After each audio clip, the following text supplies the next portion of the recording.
CNBC आवाज Motilal Oswal studios में आपका स्वागत है। नमस्कार, मैं हूं आपके साथ आशीष चतुर्वेदी और आप देख रहे हैं खिलाड़ी नंबर 1। हफ्ते का आखिरी कारोबारी दिन है, ऐसे में मार्केट्स काफी बढ़िया बढ़त दिखा रहे हैं। बात करते हैं निफ्टी की, तो अच्छी तेजी यहां पर देखने को मिल रही है।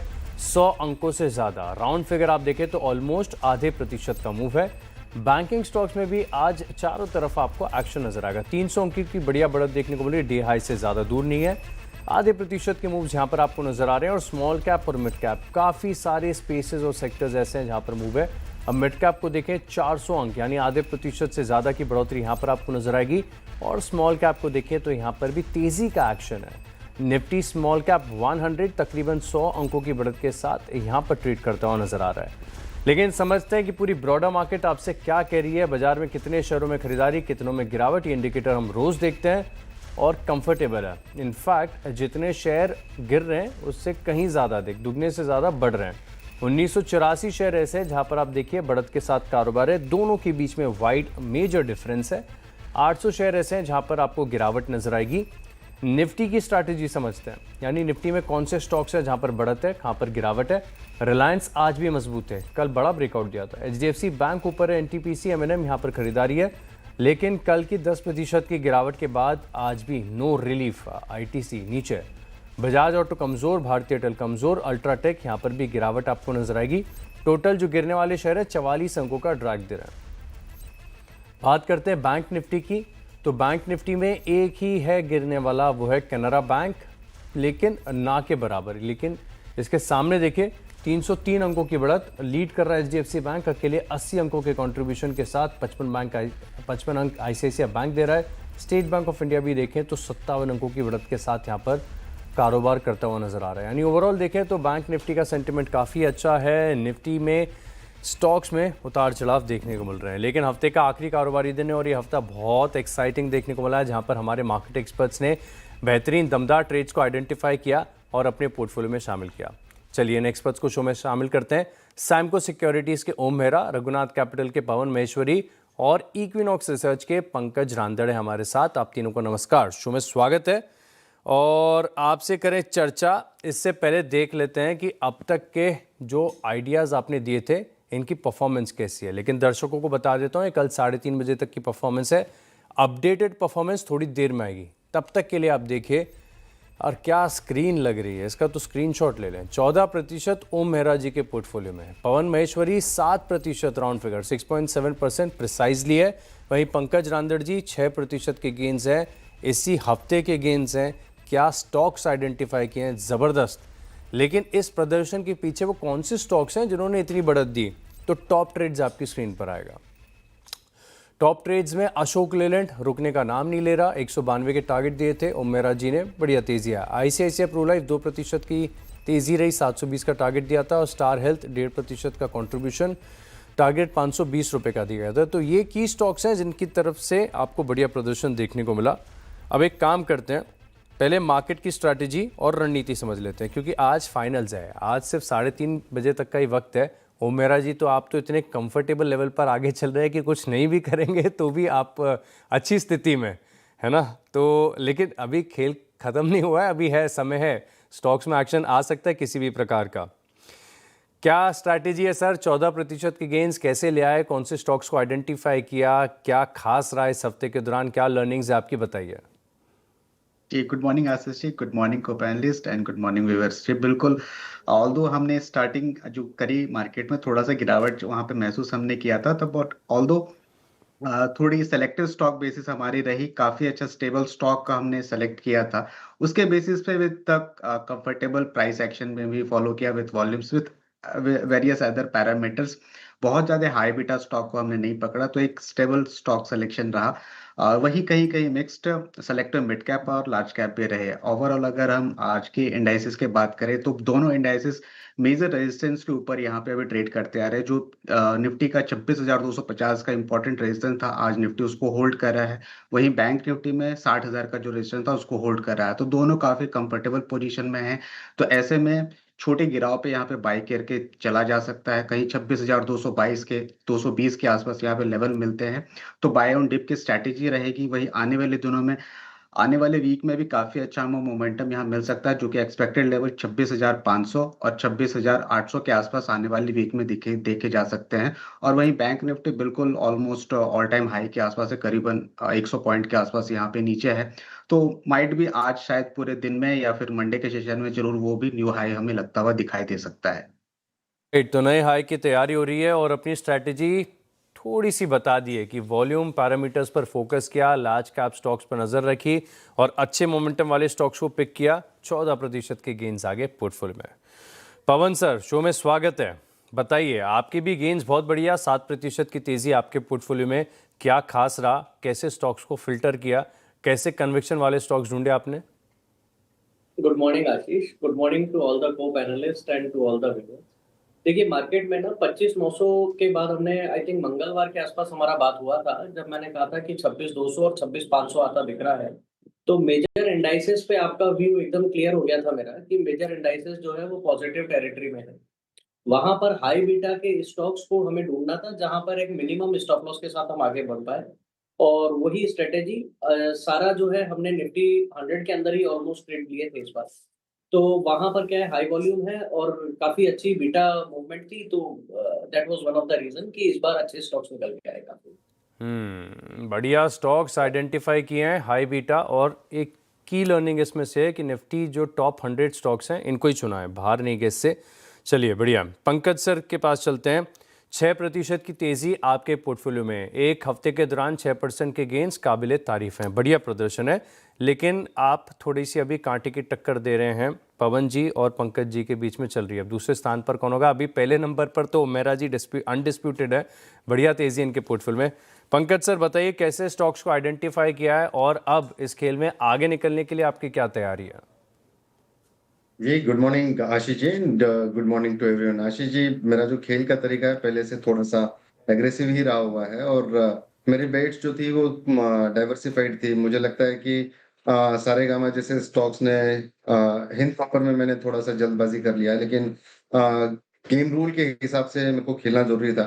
लेकिन ओवरऑल अगर देखते हैं तो मिक्स पैक के अंदर काम किए हैं और ये इतने जो रिटर्न्स है वो जनरेट करने में कामयाब रहे हैं।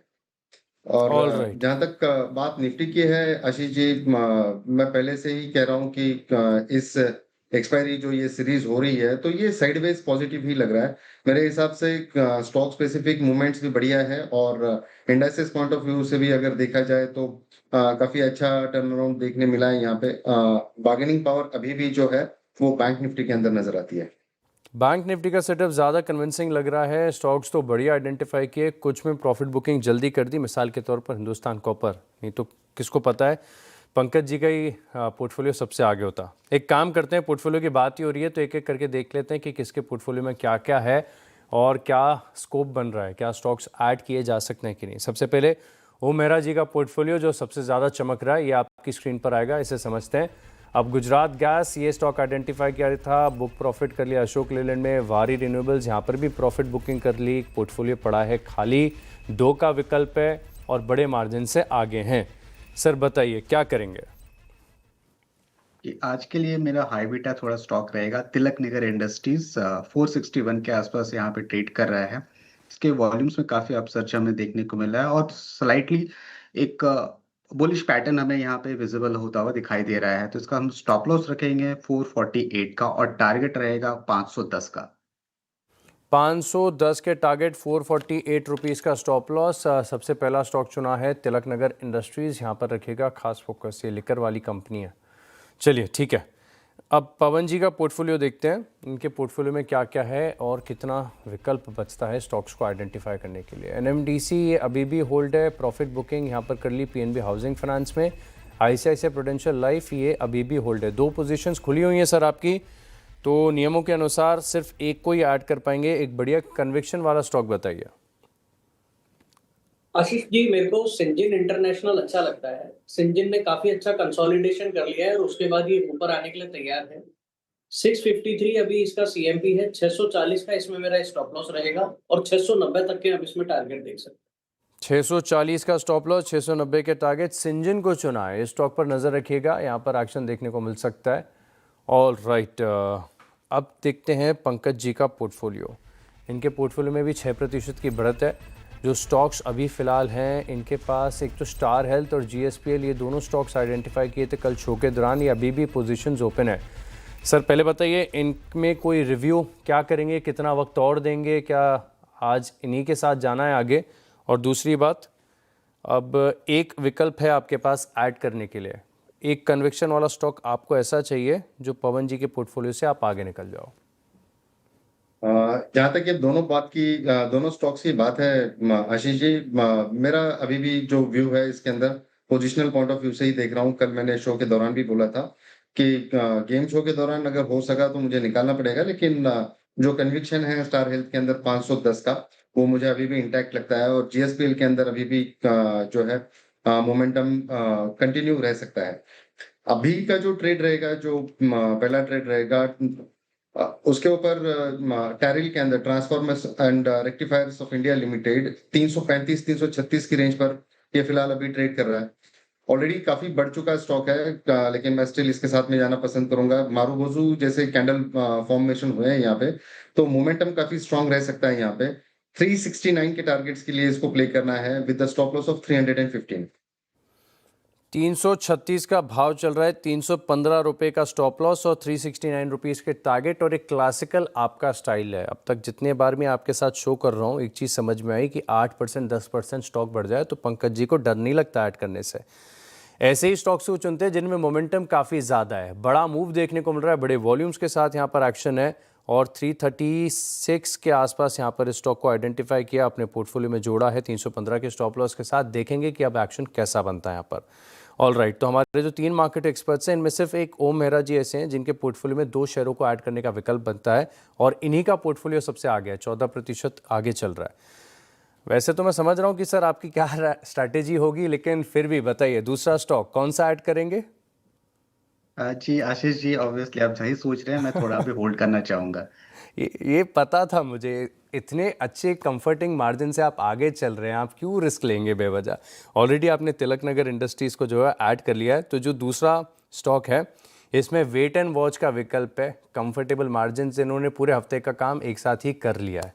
चलिए, तो हमारे जो तीनों मार्केट एक्सपर्ट्स हैं इनका पोर्टफोलियो तैयार हो चुका है। अब एक काम करते हैं, एक छोटे से ब्रेक के लिए रुकते हैं। ब्रेक के बाद कुछ खबरें, एनालिसिस और ब्रोकिंग हाउस की रिपोर्ट्स पर फोकस करेंगे, और उसके बाद जानेंगे कि अपडेटेड परफॉर्मेंस कौन सी है, किसका पोर्टफोलियो सबसे आगे चल रहा है। आप बने रहे हमारे साथ। चलिए, ब्रेक के बाद आपका स्वागत है, और अब कुछ बजिंग स्टॉक्स पर बात कर लेते हैं। एक बार चार्ट्स लेकर आते हैं आपकी स्क्रीन पर। एक तो SJVN है और दूसरा NHPC है, बिल्कुल सिमिलर कारोबार है दोनों का, हाइड्रो पावर वाली कंपनीज है, और दोनों में आप देखें तो बड़ी गिरावट के बाद आज एक सर्ज देखने को मिला है। SJVN 5% ऊपर चल रहा है, लेकिन NHPC इसमें अभी भी थोड़ा सा मूव कम आया है, करीब 2-2.25% की तेजी देखने को मिल रही है। पंकज जी, NHPC का चार्ट देखकर बताइए क्या लग रहा है, लाइकली जो छोटी गिरावट आई थी इसके रीसेंट स्विंग हाई से एक रिवर्सल आ सकता है? जी डेफिनेटली, पिछले 4 सत्रों से ये स्टॉक जो है वो कंटिन्यू हाई राइज के फॉर्मेशन जरूर दे रहा है। यहाँ पे 81 के आसपास यहाँ पे अभी फिलहाल ट्रेड कर रहा है। 83 रुपीज के आसपास इसका 200 डेमा, अगर वो एक बार बाइसेक्ट होता है तो मुझे लगता है कि एक बड़ी रैली के लिए ये स्टॉक रेडी हो रहा है। 88 और 92 तक के टारगेट्स इसके अंदर काफी आसानी से देखने मिल सकते हैं आशीष जी। ऑल राइट, और क्योंकि आपके साथ शो करके समझ में आया कि आप ये महंगे वाले स्टॉक्स भी अपने पोर्टफोलियो में बहुत ऐड करते हैं। एक स्टॉक है निफ्टी 500 के गेनर्स में है, बॉश, और ज़्यादा इसकी चर्चा नहीं होती, लेकिन काफ़ी दिनों के बाद इस स्टॉक में एक्शन देखने को मिला है।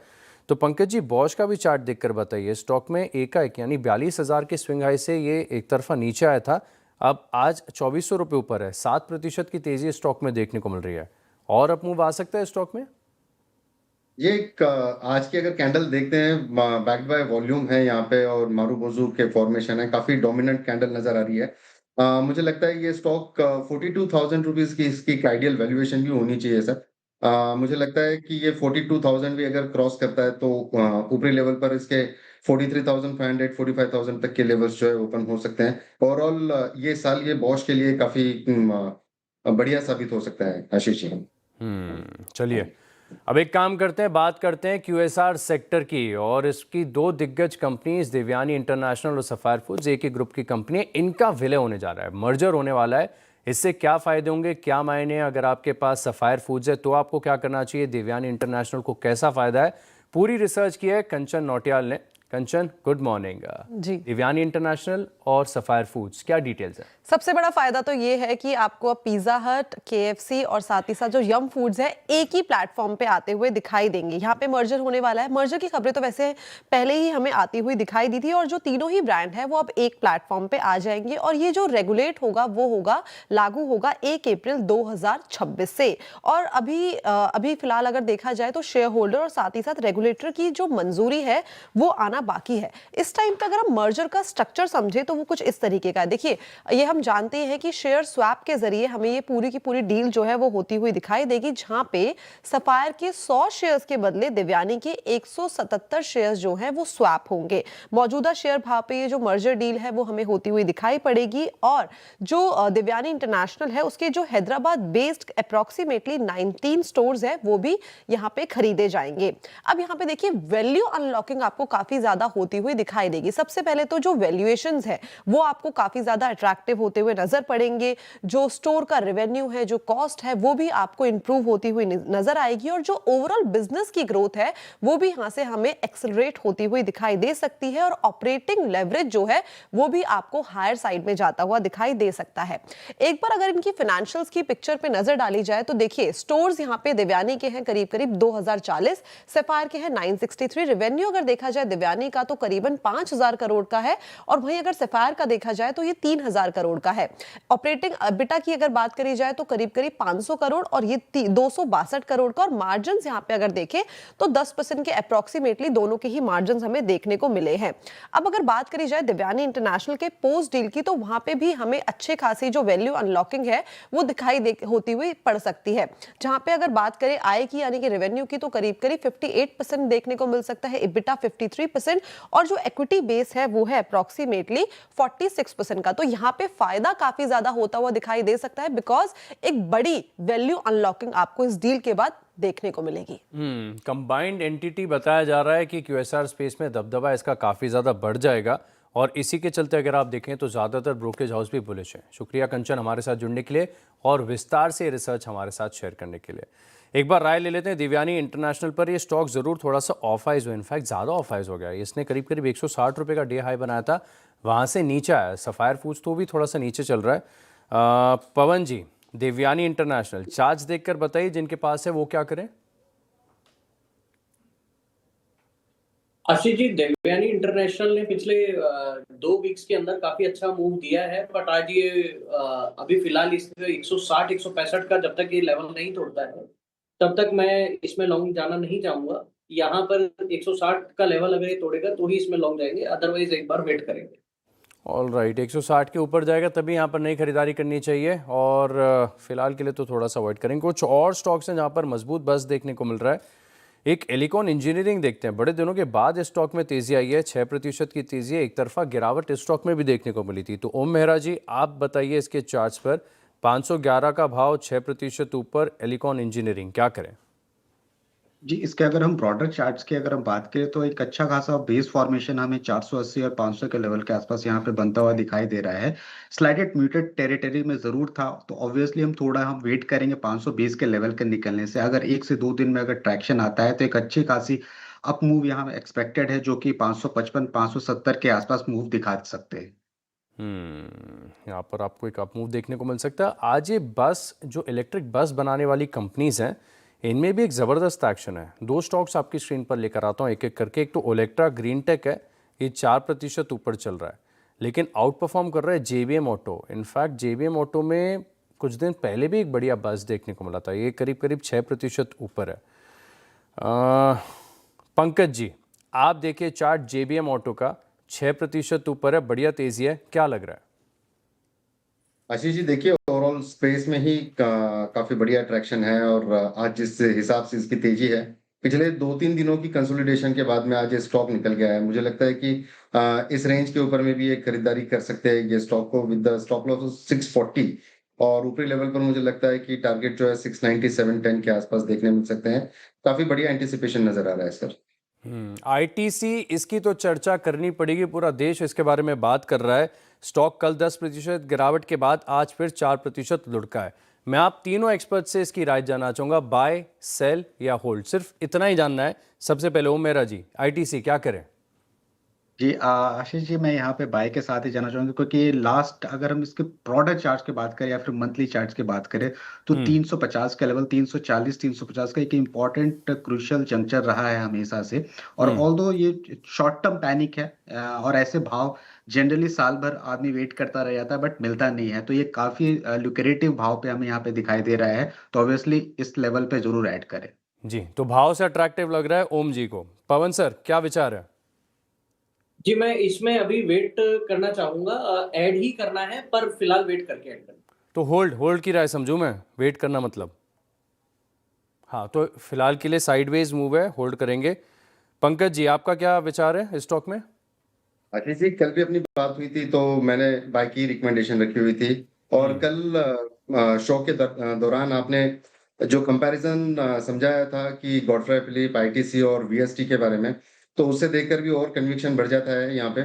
आईटीसी का जो सेगमेंट है फंडामेंटली मैं इसके साथ में प्रेफर करूंगा, और जैसे ओम जी ने कहा कि इस तरीके के रेट साल भर हम लोग वेट करते हैं, देखने मिलते नहीं है, तो डेफिनेटली अगर कोई भी डीप आती है यहाँ पे स्टैंडर्ड, तो स्टैगर्ड बेस से इसमें एक्यूमुलेशन करना चाहिए।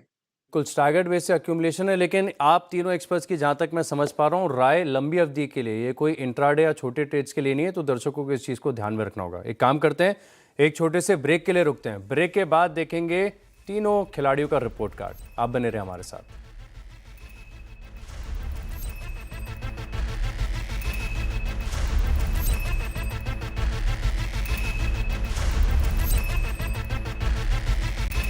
कि अब तक का जो परफॉर्मेंस है क्या कह रहा है, तो एक एक का पोर्टफोलियो आपकी स्क्रीन पर आएगा। सबसे पहले ओम मेहरा जी का पोर्टफोलियो देखते हैं। एक ही स्टॉक को ऐड किया है, 14% के कंफर्टेबल गेन के साथ ये ऑलरेडी आगे चल रहा है। तो तिलक नगर इंडस्ट्रीज 510 के टारगेट, 448 रुपये का स्टॉप लॉस, ये स्टॉक को ऐड किया हुआ है। और वहीं जिन स्तरों से शेयर किया थोड़ा सा ऊपर आया है। सिर्फ एक ही स्टॉक है फिलहाल के लिए, तो इनके पोर्टफोलियो में अब रिस्क बहुत मिनिमाइज हो गया है। वहीं बात करें आप पवन महेश्वरी के पोर्टफोलियो में, तो सिंजिन 690 का टारगेट है, आईसीआईसीआई प्रू पुराना होल्ड 720 का टारगेट, और एनएमडीसी ये शायद हफ्ते की शुरुआत से लेकर अब तक इस स्टॉक को राइड कर रहे हैं 92 के टारगेट्स के लिए। तो ये 3 ट्रेडिंग आइडियाज़ शेयर किए अपने पोर्टफोलियो में।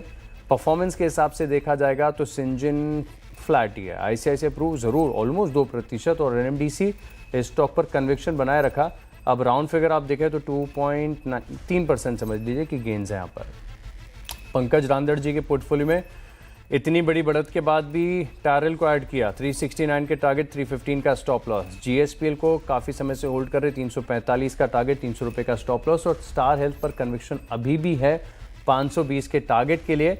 और इन तीनों स्टॉक्स में देखते हैं एक्शन क्या। टैरल तो ज़रूर जिन स्तरों से शेयर किया थोड़ा सा ऊपर ही आया, 1% का मूव दे दिया। जीएसपीएल आधे प्रतिशत ऊपर है, और स्टार हेल्थ 1.6% के गेंस दे रहा है।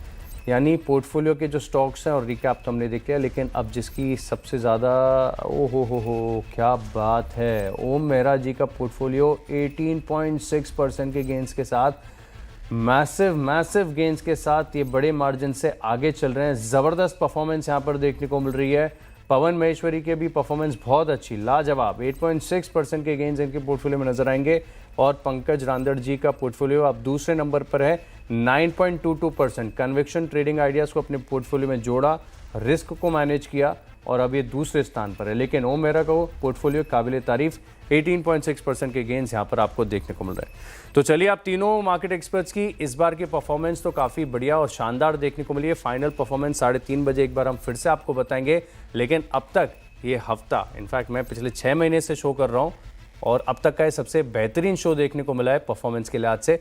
आप तीनों मार्केट एक्सपर्ट्स को बहुत बहुत कॉन्ग्रेचुलेशंस और धन्यवाद हमारे साथ जुड़ने के लिए, बेहतरीन कन्विक्शन वाले आइडियाज़ हमारे साथ शेयर करने के लिए। चलिए, इसी के साथ इस खास पेशकश में इतना ही, लेकिन आप बने रहेंगे सीएनबीसी आवाज़ के साथ। नमस्कार।